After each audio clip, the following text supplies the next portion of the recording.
Hello, my name is Chad Darnell, and I am the author of the book, Buying the Farm. I wanted to give you a little bit of a backstory on the history of it. I grew up here in Atlanta, Georgia, and I was a little kid actor. I also did a lot of writing. I used to write for a newspaper called The Purple Cow, which was pretty famous in the metro Atlanta area. It was a newspaper for teens by teens. I also did a little bit of writing as a junior journalist for the Atlanta Journal and Constitution. And I was looking at possibly going into journalism at one point, but then I switched back and got into film. I worked in casting all through high school. No, I did not.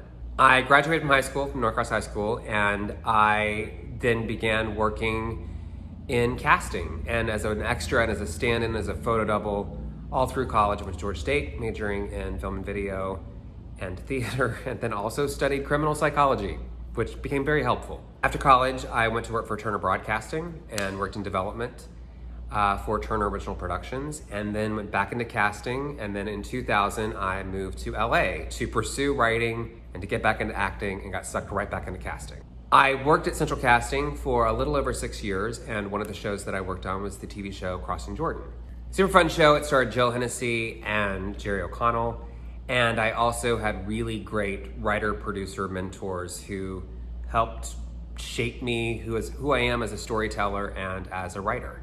Our show was canceled in 2007, but before our cancellation, the Crossing Jordan crew, most of the crew, worked on a TV show called 8 Days a Week that was produced by Sean Hayes and Todd Milliner of Hazy Mills.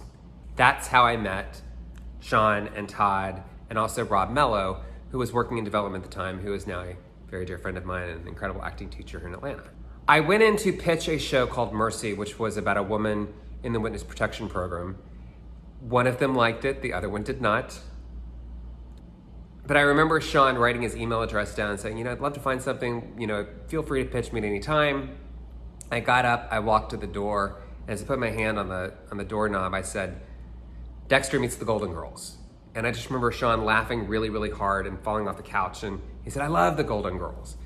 And I sat down, Todd told me to sit. And I very quickly it wasn't even a pitch. It was just two shows that I put together in my head in the second that I was standing there.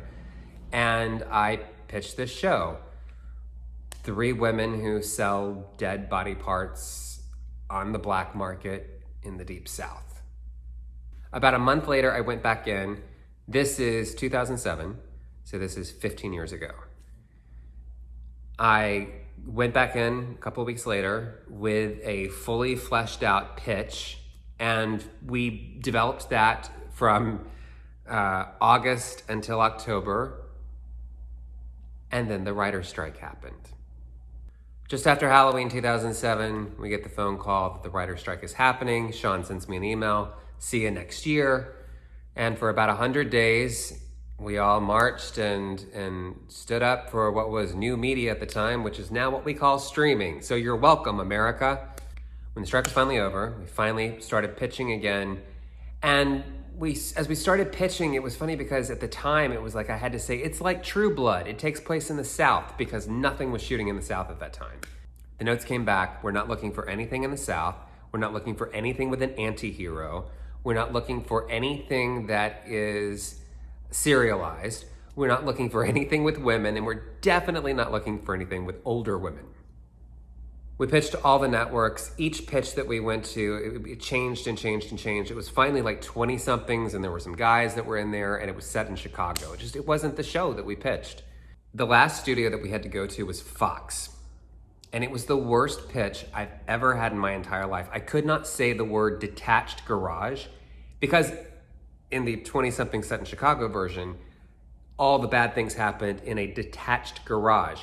But I couldn't say the word detached garage because not only was I exhausted from I was producing a documentary on breast cancer, and we were all over the country, DC, New York, Chicago, San Francisco.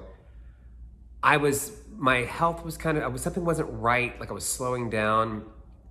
It was a terrible, terrible pitch. Everybody in the room just kind of looked at me and smiled and nodded. And we walked out, and I just remember Sean going, "Well, you don't win them all." And that night, I found out I had cancer. like I had caught it in a petri dish. That's kind of what it felt like. But I had cancer. And so the next morning I got the phone call, hey, guess what? We've pitched everywhere we can. Maybe in a couple of years we can take it back out. And I've got the phone, I'm like, oh, no, it's not, we didn't sell it because I'm going to die of cancer. I mean, that's what it felt like at that point. I, of course, did not die of cancer. And a couple of years later, we took it back out. We took it to several more studios over the years. And at one point, like 5 years ago, we end up having this conversation about possibly making it into a feature film. And so a feature film script is written. There's several directors that are interested in it. But again, it doesn't go anywhere. And then in February 2020, I shoot a movie called The Undertaker's Wife, which still has not come out yet. And in February 2020, I directed a movie that I wrote called The Undertaker's Wife with Shannon Sossman and John Brotherton. That has still not come out yet.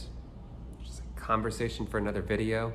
And at the end of filming, I called Sean and Todd and was like, hey, there's somebody who wants to make it into a feature film. I have an investor who wants to do it as a film.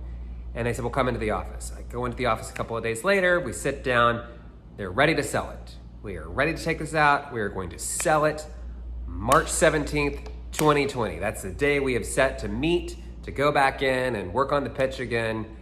And then the entire world shut down. So a year ago today, August 20th, 2021, whenever you're watching this, I started writing Buying the Farm as a novel because I was like, screw it. This movie is never gonna get made. This TV show is never gonna get made. We're gonna be stuck in lockdown forever. Shows are never gonna go back to, it just, that mindset of like, this is never going to happen set in. So I was like, well, at least I can turn it into something tangible and I can make money off of it that way.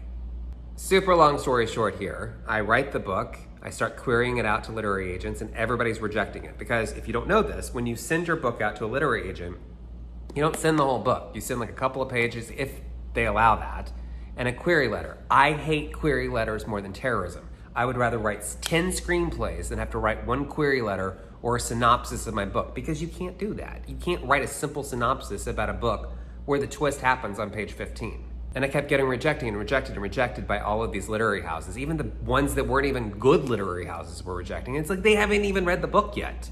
3 months ago, I was like, screw it. I'm just gonna self-publish this book. And so I started watching all the YouTube videos that you do of self-publishing.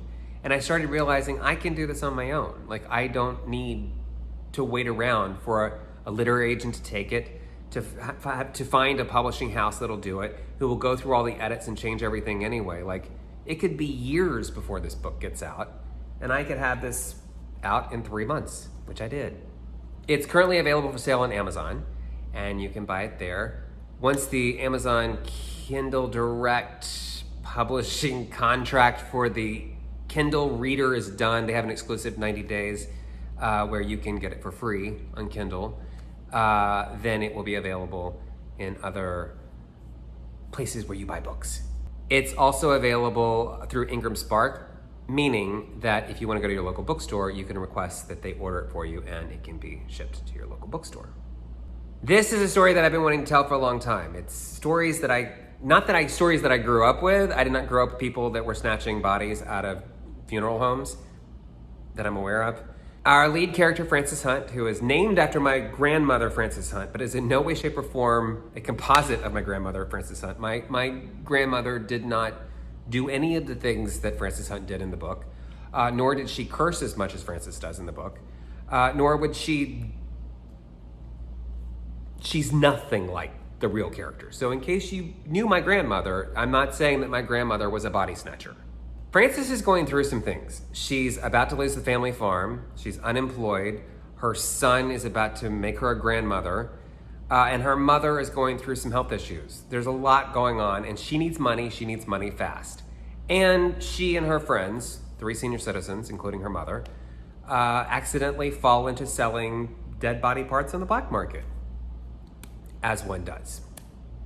It explores family and friendship and what you would do to save your family. It explores mental illness, and it explores body snatching. I'm very grateful to everybody who has shared the book so far. I'm very grateful to those of you who bought the book. I hope you consider buying it and sharing it and reviewing it on Goodreads and Amazon, because that helps with the sale of the book. And if you have any questions, comment below and I will answer your questions. And if you could, sign up for my mailing list right here. And I will keep you abreast of the things that are coming up with the book and the next book. This is the first of a series. Thank you so much.